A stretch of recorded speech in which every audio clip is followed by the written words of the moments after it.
This is not avocado toast. It's just as good though. Cheaper, loaded with nutrition, fiber, more protein to keep you fuller longer, and you can make a bunch of it, throw it in the fridge for quick lunches, unlike avocados, which will go brown and weird. Okay, so there's a bunch of different ways to do this. One of the main ways is using frozen green peas. I have a ton of them, like most people probably do in their freezer. I'm only gonna be making one serving, so I'm gonna use 1 cup of these frozen green peas, toss them into some boiling salted water, and we're just gonna poach them for like 3 minutes.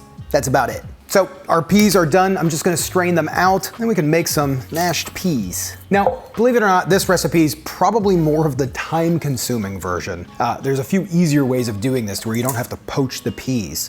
But with this, the really simple version, I'm just gonna mash these up with a fork. You can toss them into a food processor if you want, but you really don't have to.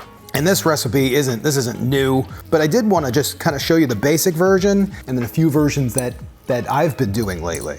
They're mashed up pretty nice. I'm just gonna toss in just the tiniest little touch of olive oil, not much. I just want a little bit of that fat there for the mouthfeel.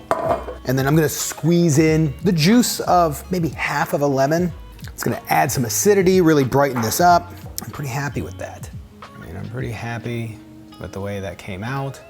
Now this is your toast, so whatever bread you use is totally up to you. I'm just using some basic grocery store White Mountain bread. Now, what I like to do personally is instead of toasting it in a toaster, because that's a little boring, I'm gonna toast it with a little bit of olive oil. You can use like vegan butter, but a splash of olive oil on here, toast it on both sides on a pan, on a hot pan, it's gonna come out really good. I'm super happy with this. I mean, it's such an easy, good lunch. And it's way cheaper. Lately, I've been having a lot of fun with some radishes, thinly sliced, a red onion, thinly sliced too. I think that would be good. And maybe a little black pepper on that. I think that would be good. I mean, I don't know. I think that is a pretty good looking avocado toast or pea toast, whatever you want to call it. Pea toast? Is that what we're gonna say is pea toast? Pea? I don't know. I like that. I'm just gonna quickly get my dad in here. They were at the beach today. Hey Dad, you wanna come try something real quick? I just wanna see what you think about this. It's not avocado toast. Almost tastes like peas. That's what it is. Do you like it? Yeah. It's good, right? The other versions are even quicker. Take 5 minutes, which is plenty of time for me to tell you about today's sponsor. At Parks Project, they are committed to restoring habitats through education and funding projects in the park. By supporting them, you join their mission to leave parks better than we found them. And they were excited to announce their new fleece that turns heads. These are awesome.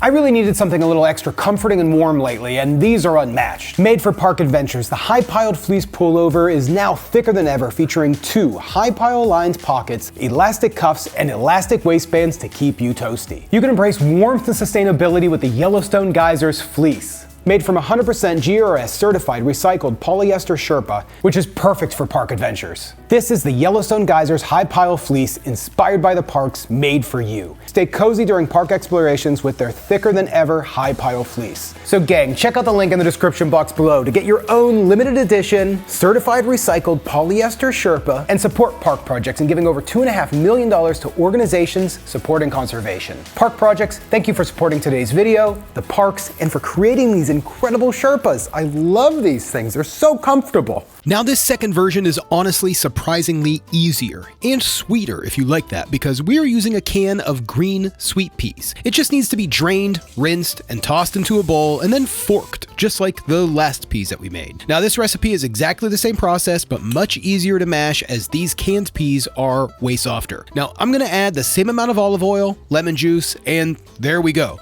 You could see, besides the color being a little bit more muted, this one came out pretty similar.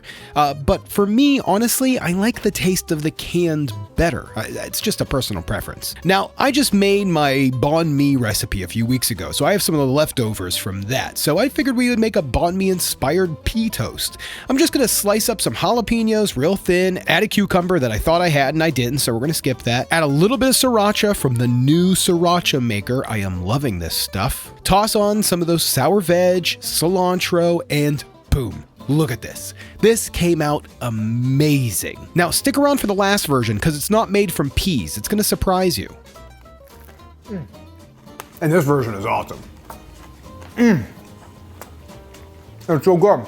Now, for the last version, it's going to be made using lima beans. This comes out phenomenal and are low in net carbs, high in fiber and protein, and play a pretty important role in your metabolism health, which I find pretty cool. Now, I just want to drain these, toss them into a food processor, and add some green onion, spinach, a pinch of olive oil, juice from half of a lemon, and start processing until smooth. And they come out really smooth. I mean, look at this. It's surprisingly how creamy these are and nice and fruity it has. Kind of like it has a nice taste similar to an avocado. It's going to work really well for a toast. Now, I'm going to keep this toast pretty simple. I'm going to start with some whole grain mustard, spread on the lima spread, get it really nice and thick on there, along with some tomatoes, red onion, and if you have some microgreens, that'd be good. I'm using some thinly sliced green onion. I think that's going to be awesome. And boom, voila. I mean, this is good. This is going to be really good. Now, this is my first version when I was trying to replace avocado toast. Before I heard about the pea toast, I thought maybe if I took like a green lima bean, I would end up with a very filling, very nutritious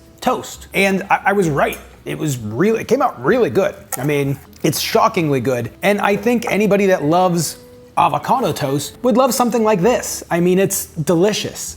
It's more avocado than it is hummus, no matter what you might be thinking. It's perfect. It's light, has that lemony kind of taste to it, fruity taste to it. And really, I mean, it just goes to show you how versatile many different things are that you can use to make just a basic, simple, super healthy lunch.